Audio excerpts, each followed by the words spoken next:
In this book, God and Evolution, the contributors and I, we wanted to focus on what we think are the central issues alive in the debate, both about Darwinism, about intelligent design, and about what's called theistic evolution. Everybody knows at an intuitive level that there's some kind of tension or some kind of conflict between what most people believe about God and what most people believe about Darwinian evolution. But it's often poorly defined. I mean, when English speakers use the word evolution, they usually mean neo-Darwinian evolution, which means that all the adaptive complexity you see is the result of random genetic mutations acted on by natural selection.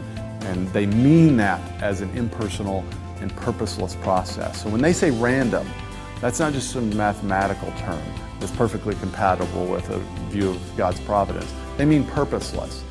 And that's the problem. It's a logical problem. Not even God can direct an undirected process. He can't have purposes for a purposeless process. This is just straightforward logic. It's frequently claimed that the only people who have problems with Darwin's theory of evolution are Christian fundamentalists. In reality, Darwin's theory poses substantial issues for mainstream Protestants, Catholics, and Jews. Darwinism poses the same challenge to Judaism that it does to all theistic faiths, all Bible-based faiths, in the sense that there's no idea that is more fundamental than that nature and that life reflects God's intent, purpose, and design.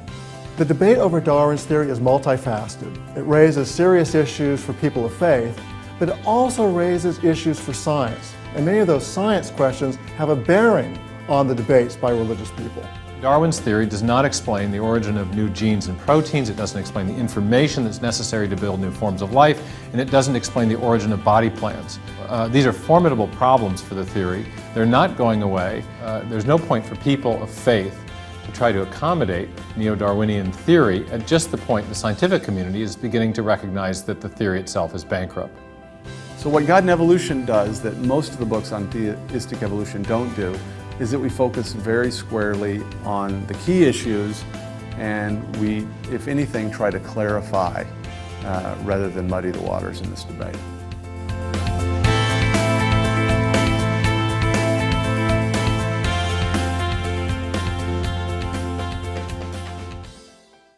That was my lecture, actually, in 3 minutes. So what we saw was actually sort of the trailer or promo for the curriculum that Craig mentioned accompanies this book. And actually, it's freely available. There are 10 or 12 video shorts that accompany lessons, study questions, and things like that. So if you have a study group or a church small group or something you're interested in this subject, I encourage you to avail yourselves of that. Just want to thank Biola very quickly for hosting this. In fact, Biola and Discovery Institute have a long and fruitful relationship. In fact, the very first ID conference that I attended and that many folks attended was at Biola University in 1996 called Mere Creation. So it's really fitting that we would have this event this morning here. This is a collaboration, a collaborative work, mostly by well-known or at least identifiable intelligent design proponents, but it deals very specifically with this theological question. And my background, incidentally, is philosophy and theology. It's not science. So I feel like, oh, at last we're talking about something that I actually have some expertise in. But it's funny because those of us involved in the intelligent design debate have noticed how things have changed in the last few years. For a long time, we mainly thought of our opponents as what we're now calling the new atheists, but very sort of consistent, clear-speaking materialists and atheists, people like Richard Dawkins. But that's really changed, especially in the last 2 or 3 years, so that in some ways the debate almost has two distinct fronts, and we now find ourselves debating a lot of fellow theists and fellow Christians and people that we otherwise share many theological affinities with, and nevertheless part ways on this question about Darwinian evolution and intelligent design. So the last year or so, I've spent reading books by many people we would call theistic evolutionists. And so what I really want to do just in a few minutes this morning, I've got the kind of pedantic job of clarifying what I think this issue is about and what it's not about. Because when I first started reading the recent literature on this subject about a year ago, I noticed a couple of things. And it's that many books by many of the key players are written by very smart people that for some reason, write very unclearly when they're talking about this issue. And at first I thought, these guys need to get some good editors or something. I mean, I'm seeing a recurring theme here of ambiguity. I finally realized that there's actually there's an intrinsic difficulty when you're trying to integrate anything sort of robustly theistic and anything robustly Darwinian, so that inevitably you find yourself either trading in ambiguities or wandering off into heterodoxy, or worse, you do both of those things. And I think it's actually, that sort of describes the dilemma. But most of the people we'll be talking about this morning, you may have heard of. In fact, Carl Giberson, I know, spoke here with John West about a year ago. But some of the key players, by no means all, are people like Francis Collins, former head of the Human Genome Project, now the head of the NIH and a well-known evangelical Christian, Ken Miller, a biologist at Brown University and a Catholic, and Carl Giberson and Darrell Falk, both evangelicals that have written on this book and are affiliated now with the Biola Foundation, which is a fairly new organization, primarily dedicated, to just sort of boil it down, the Biola Foundation is committed to what they would say is increasing the understanding among Christians of evolutionary theory, or as some of us might put it, selling Darwinian evolution to theists who might otherwise be quite suspicious. And so we find ourselves arguing with these guys. But I want to say up front that we don't challenge the sincerity of the folks that we're debating. God knows people's hearts. We don't know that. And so we're going to focus on the arguments and the evidence that our dialogue partners here put forward, but we certainly don't want to question the sincerity of their Christian faith. Well, it's funny because if you got here early enough, you'll have gotten a copy of the book. And so you notice in the introduction to the book, I spend a bunch of time doing really boring sort of analysis about what words mean, because I've realized that whether you're a Christian or a Jew or a theist of any sort, or a materialist, nailing the meanings of words in this debate is one of the most important things you can do. And if you forget everything else, I hope you'll at least remember this, because I noticed that many Christians that think about this subject, even those that are sort of suspicious of Darwinian evolution, nevertheless speak imprecisely. And that's especially true when we're talking about the word evolution. But most of us actually, of course, know what God and theism is. But give me just a couple of minutes, because I want to sort of establish the ground rules for making any headway, I think, in this debate. The problem is, I've had dozens of people tell me, on airplanes, for instance, people ask me what I do, and if I don't want a conversation, I say I work at a think tank, and that just kills it. Nobody knows. Everybody thinks I should know what a think tank is, but I don't. I won't ask. But if I want to have a conversation, I might say actually some content of what I do or some things that I write on.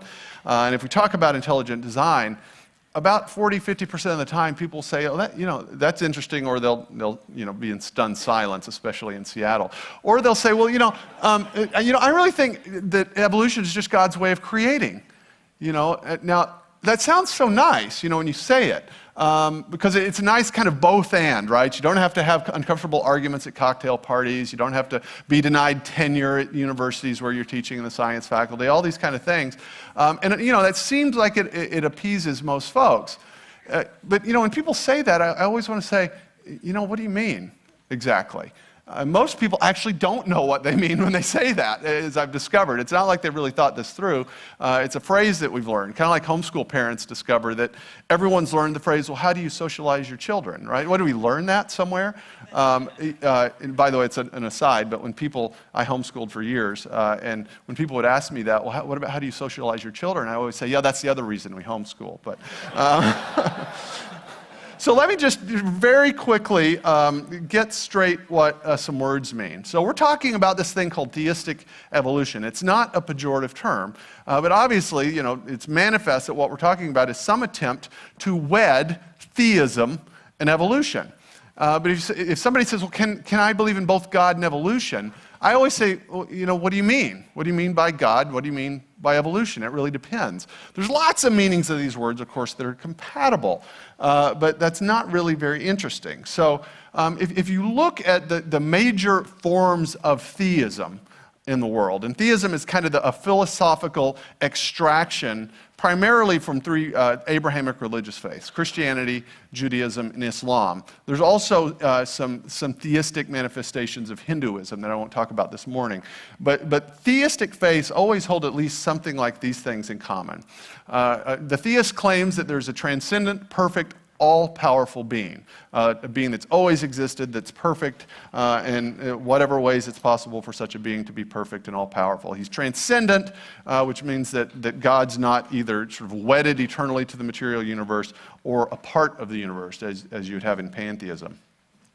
Secondary claim that actually kind of follows from that is that everything else depends upon God for its existence. So God is the fundamental reality from which everything else derives. So, of course, it flatly contradicts materialism and naturalism, which claim that matter or the natural world are the fundamental reality. Theism says, no, that transcendent, personal, free being God is the fundamental reality, and everything else depends on God's choice.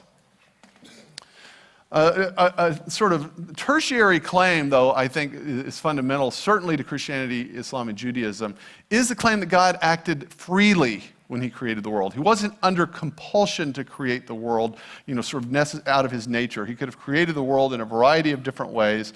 And the traditional way of describing this is that God created ex nihilo. God created everything from nothing.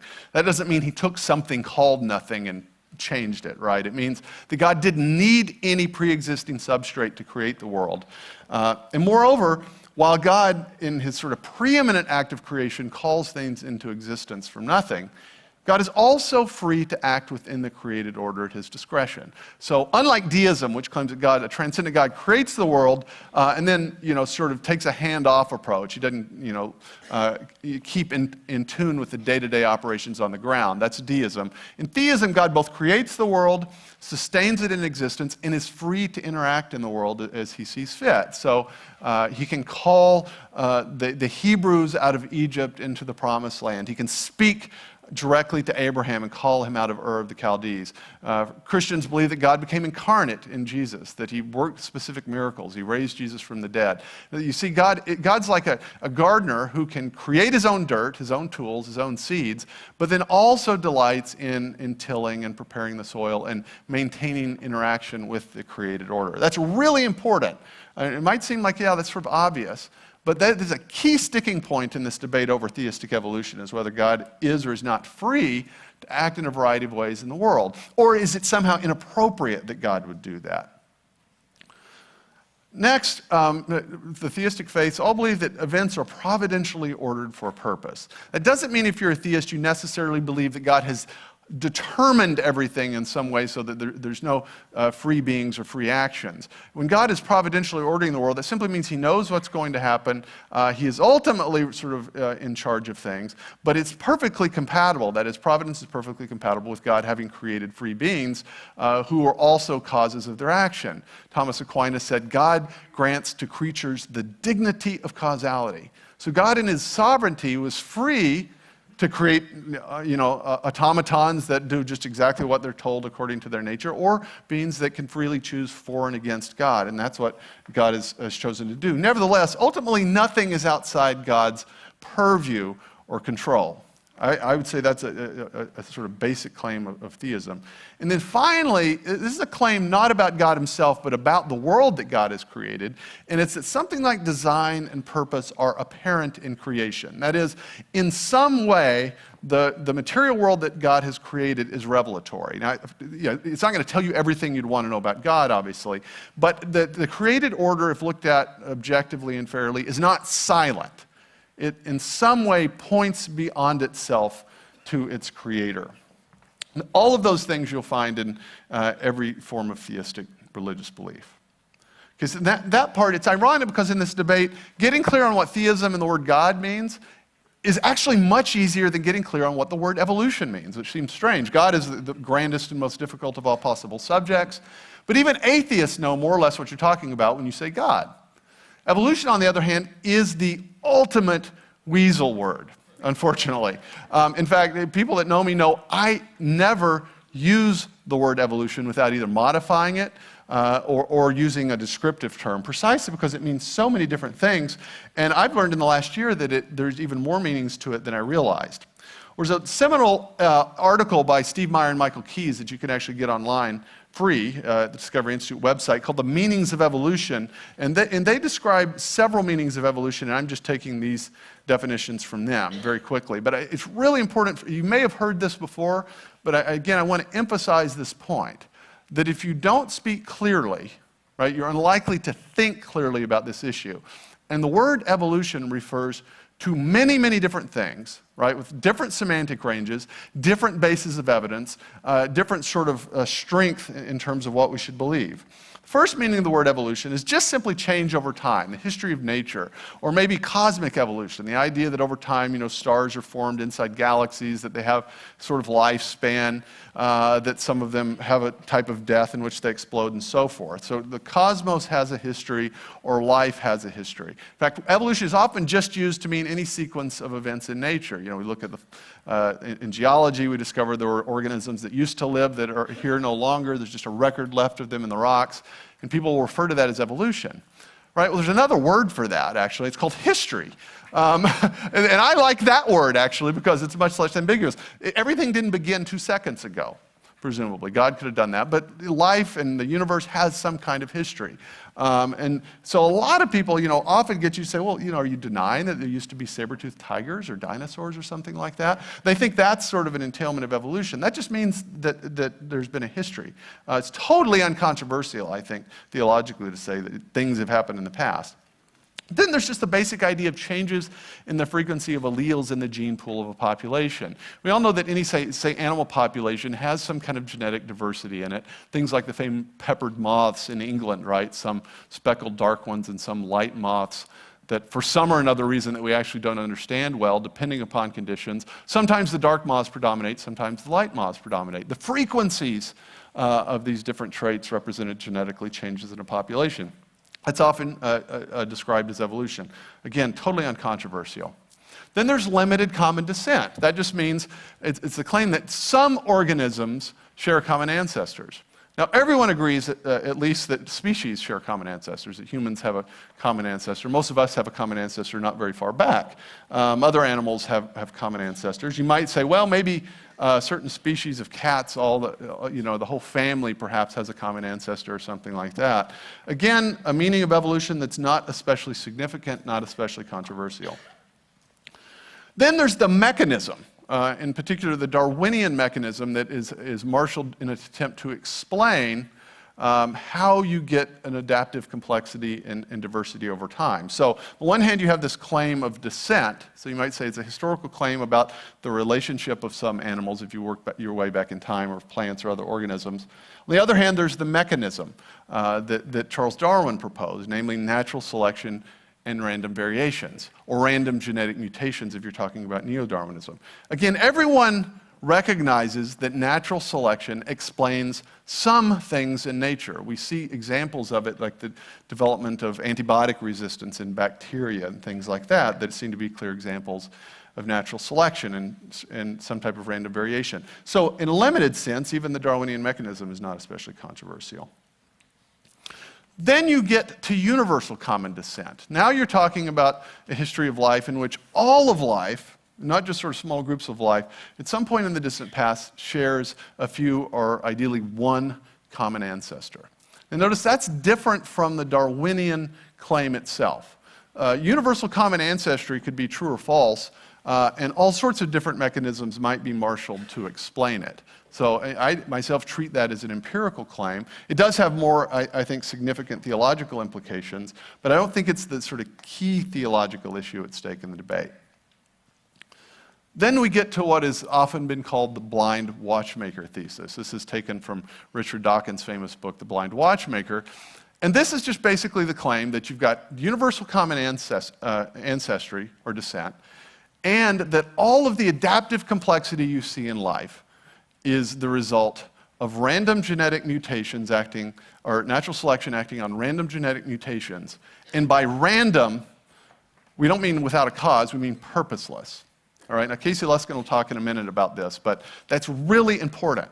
because a lot of people will try to use the word random as a weasel word too. But if you read standard textbooks, standard definitions of neo-Darwinian evolution, random always means purposeless. It always means unguided.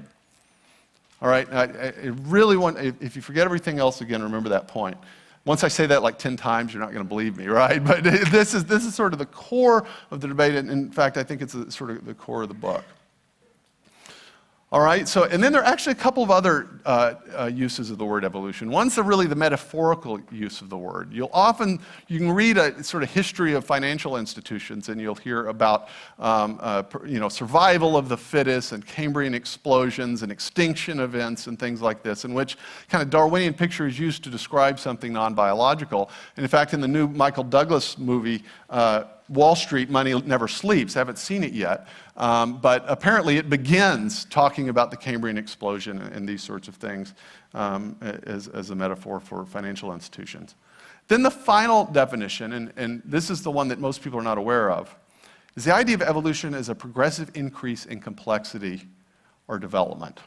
This is evolution in the sense, it's the idea that, say, in the history of life, you have something at some time in the past in a nascent stage, which over time develops and grows.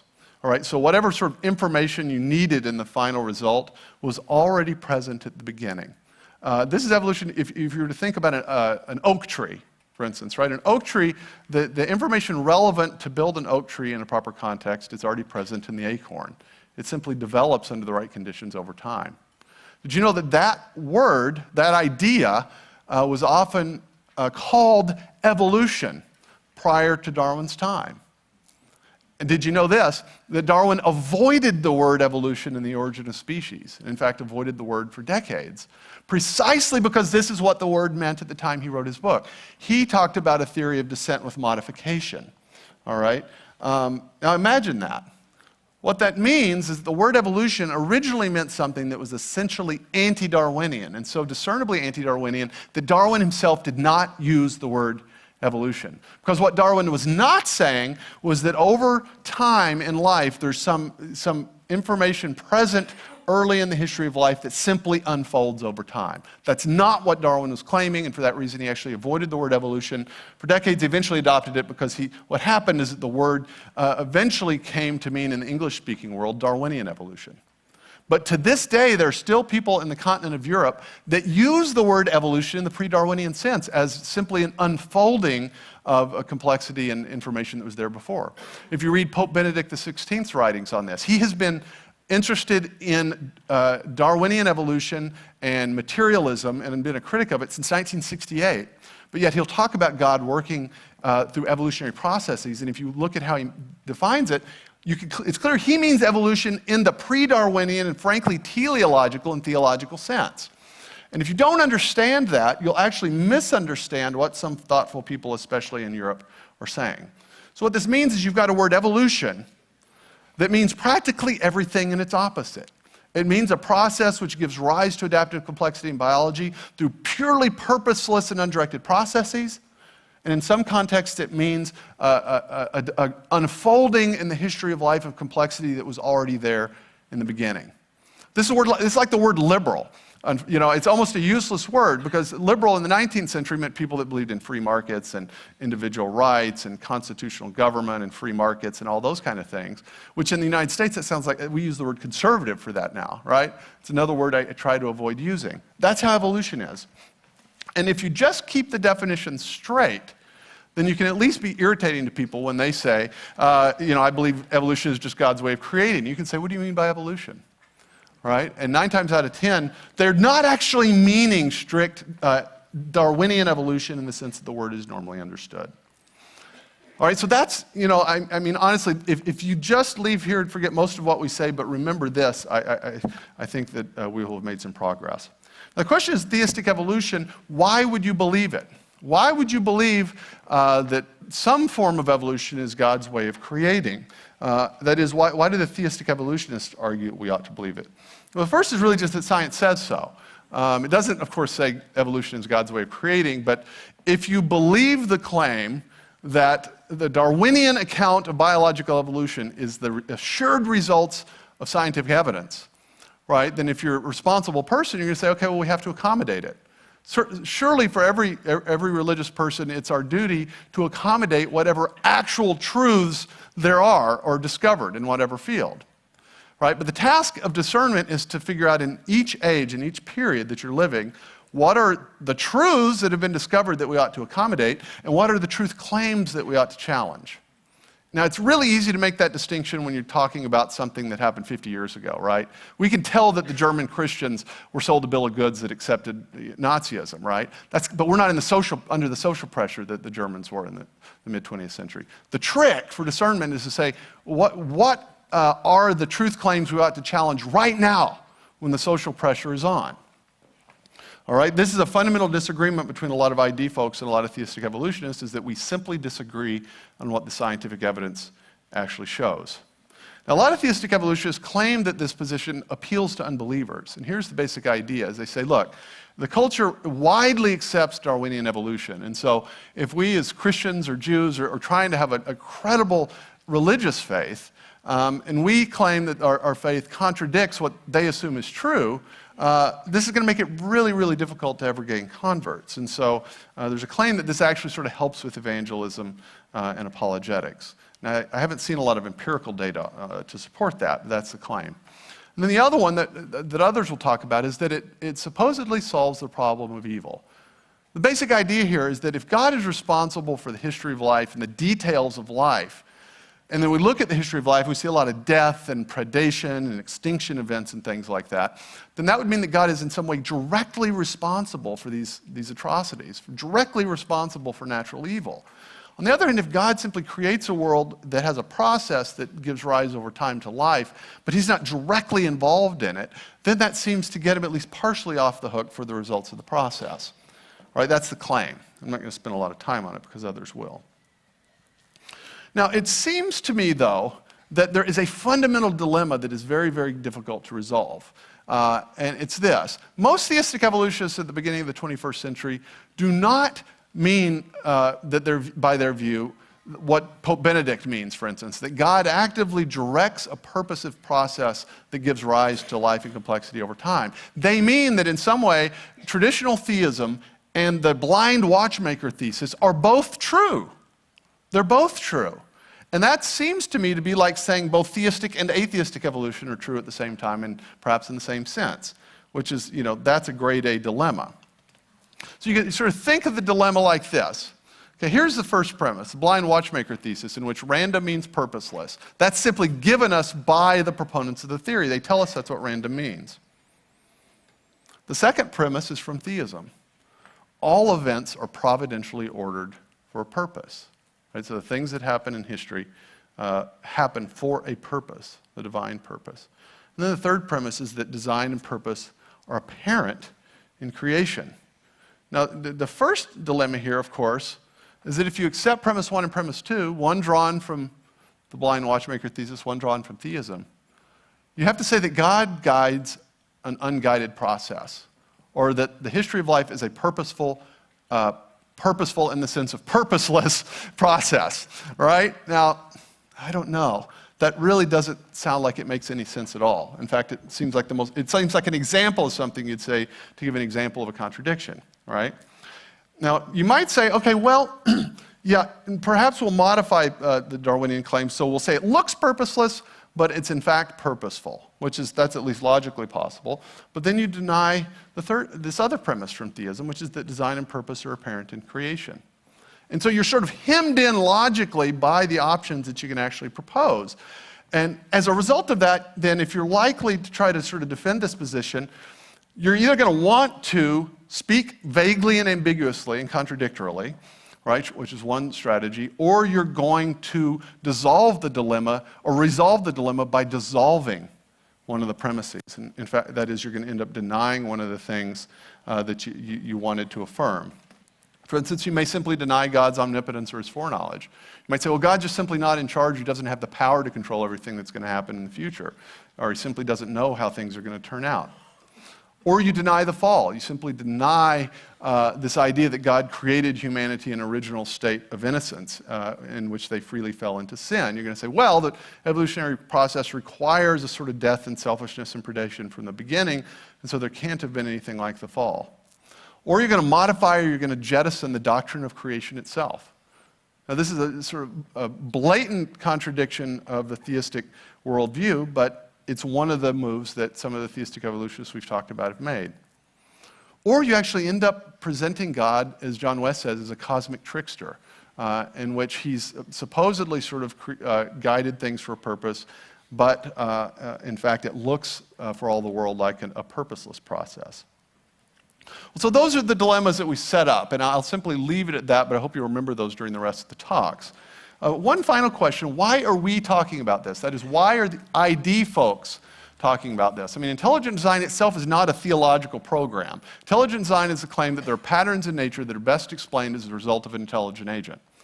Right? That has theological implications, but it's not an explicitly theological program. It's not the same as saying, I'm a Christian, I have a theology of nature, nature is a creation, now let's go out and look and see what the world is like in that context. It's an attempt to develop arguments and evidence that are publicly available, not based on a religious assumption. So why are we talking about God and evolution? The first reason is simply that ID opponents themselves have injected religion into the debate. All of us involved in this have seen over the last couple of years intelligent design described as bad theology, heretical theology, or even blasphemy. Evolutionary biologist Francisco Ayala has taken to claiming that intelligent design is blasphemy, right? That's a strong claim. That's not simply the claim that it's wrong, but that it somehow insults God.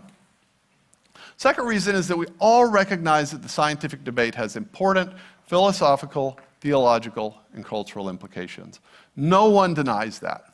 Richard Dawkins said Darwinism, or Darwin, made it possible to be an intellectually fulfilled atheist. He didn't say Darwinism proved that God didn't exist, but he said it makes it possible to be an intellectually fulfilled atheist. So atheism is somehow implicated in this debate, as is theism.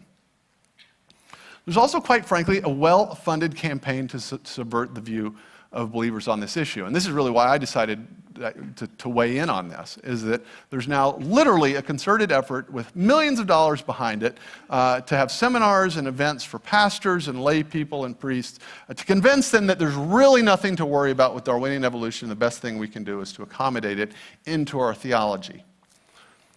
And then finally, there's simply the reality that truth is a unity.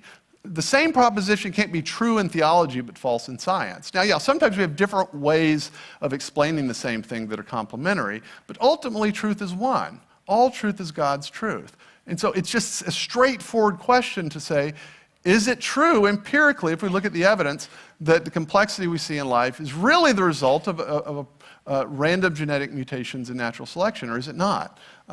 We want to know the truth of the matter, whatever the religious and theological implications are. Biola University offers a variety of biblically centered degree programs, ranging from business to ministry to the arts and sciences. Visit biola.edu to find out how Biola could make a difference in your life.